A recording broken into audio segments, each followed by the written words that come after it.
The distress beacon pierced through the void like a scream in the darkness. Lana's antennae vibrated with distress as she monitored the communications array aboard the merchant vessel, Celestial Harmony. Her crystalline exoskeleton reflected the emergency lights that now bathed the bridge in crimson urgency. "Captain, the Zalvian raiders are closing in. 3 minutes until weapons range," she reported, her translator rendering her chittering speech into galactic standard. Captain Vexthor, a being of pure energy contained within a magnetic field, flickered with anxiety. "Send the distress signal on all frequencies. Someone must hear us." Lana's 6 manipulator limbs worked frantically across the console. The Celestial Harmony was a civilian transport, carrying refugees from the Outer Rim worlds. They had no weapons, no shields strong enough to withstand a pirate assault. The Zalvian raiders were infamous for taking no prisoners and leaving no survivors. "Signal sent, Captain." "Broadcasting our coordinates and—" Lana paused, her sensors detecting something impossible. "Captain, we're receiving a response already." "That's impossible.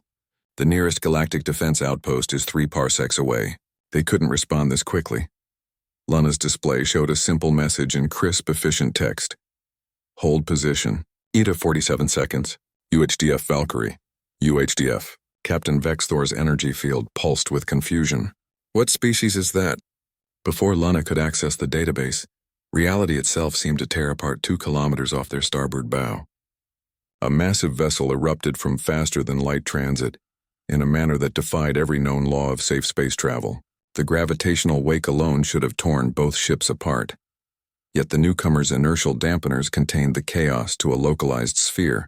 The ship was angular, brutal, and covered in weapon ports that glowed with barely contained energy.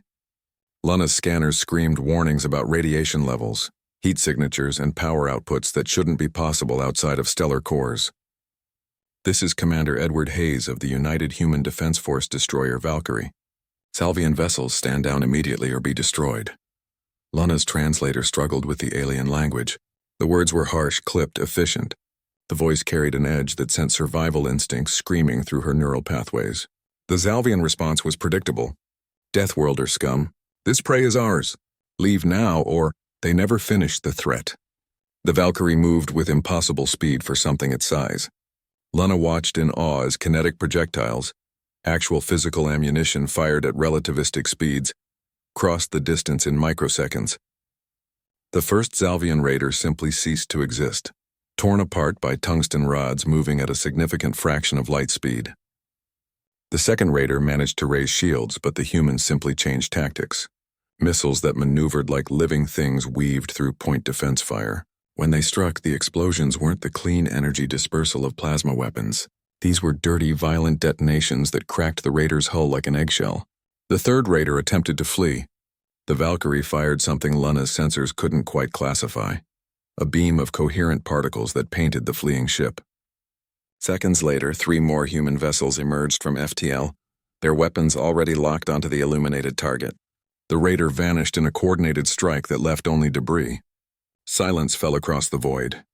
The entire engagement had lasted 17 seconds. "Celestial Harmony, this is Commander Hayes. Are you in need of assistance? Do you require medical aid or repairs?" Captain Vexthor finally found his voice. "Commander Hayes, we are unharmed. Your response time and combat efficiency are beyond anything in Galactic Council records. How did you arrive so quickly?" There was a pause, and Lana could almost hear the smile in the human's voice. "We happened to be conducting patrol exercises in the adjacent sector. When we detected your distress call, we came at best speed. But the distance the FTL calculations alone should have taken, we take shortcuts the Council considers inadvisable, and we don't waste time on calculations when lives are at stake." Lana pulled up everything the galactic database had on humans. What she found made her antennae curl with disbelief. They came from a planet designated a Class 12 death world, the highest classification. Gravity twice the galactic standard, atmospheric oxygen levels that would be toxic to most species, predators that hunted in packs, weather systems capable of leveling cities. And yet they had not only survived but thrived. The humans had only joined the galactic community 15 standard years ago, but they had immediately volunteered for the most dangerous roles. Search and rescue in hazardous environments, first response to pirate attacks, exploration of uncharted and hostile territories, They served not for profit or territorial gain, but because, as their representatives had stated simply, someone has to. "Commander Hayes," Lana transmitted, her voice steady despite her awe. "On behalf of the 3,000 refugees aboard this vessel, we thank you. You saved lives today that would have been lost. Just doing our job, ma'am. We'll escort you to your destination. Valkyrie out."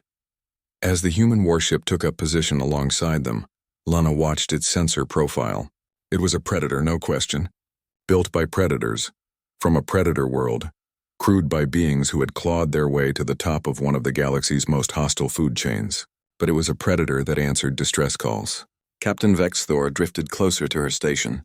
"Lana, update our logs. Note that today we learned something the Galactic Council doesn't truly understand.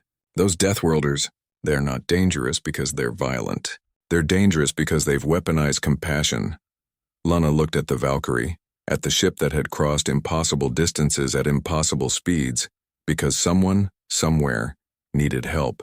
She thought of Commander Edward Hayes and his crew, who had placed themselves in harm's way for strangers they had never met. "Yes, Captain," she transmitted softly. "The humans are dangerous, but I'm grateful they're on our side." The celestial harmony continued its journey, shepherded by humanity's guardian angels, and across the galaxy the message spread. When you send a distress call into the void, pray that the Deathworlders are the ones who answer. Because they always do.